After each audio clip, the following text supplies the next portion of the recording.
Shoot the dog.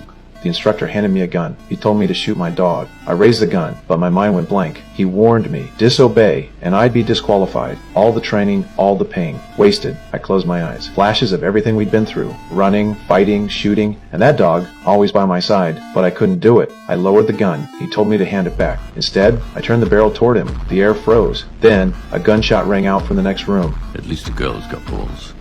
Get out. I knew you couldn't make it.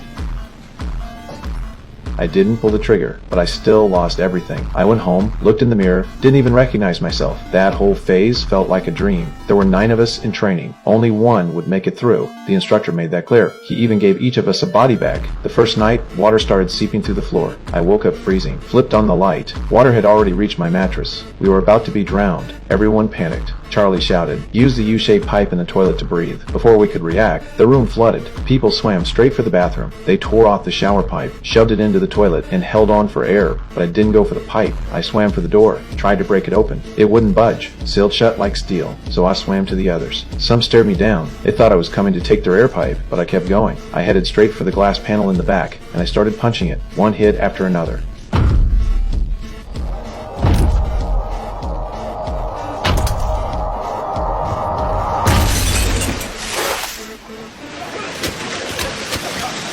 I knew what it was, a two-way mirror. I took the risk, and I was right, but the instructor wasn't impressed. He was furious. To him, I was the only one who passed. The rest, they only thought about saving themselves, and that's not what a real agent does. Next up, high-altitude parachute training. 6 of us left, 6 parachutes. But the instructor said one of them was defective. Silence fell like a bomb. Everyone panicked. As we fell, I stayed focused. I told them, pair up, hold on to each other. At least 3 pairs could survive, but one panicked too soon and pulled his chute. Everything went chaotic. I changed tactics. Told everyone, form a circle, hold hands, open chutes, one by one. This wasn't about courage. It was about trust. 30 seconds from the ground. Each chute opened in sequence. Only me and Susan were left. I grabbed her, pulled the last chute. We landed safely, but 3 didn't make it. I was angry. Why me? Why did I have to be the one with the broken chute? Was my life worth less? The instructor walked over, pulled my chute open. It was fine all along. Drop the pride, he said. I looked down, fighting hard. That was the moment I learned what real obedience means. As a reward, the 3 of us got dogs. I picked the smallest one, tiny but fierce eyes. Then came the next task. Simple instructions. Lure the woman in the photo into a room. Any method was allowed. It sounded like a joke. We met her at a bar. Before we could make a move, we blacked out. Someone had drugged our drinks. When I woke up, I was tied to train tracks. A train horn blared in the distance. A man in black stood over me. He wanted names, who we were, who sent us, who we worked for. I clenched my jaw. Told him nothing. He said the other 2 had already talked and paid the price. The train was getting closer, but I stayed quiet. I never gave up the mission. Fuck you!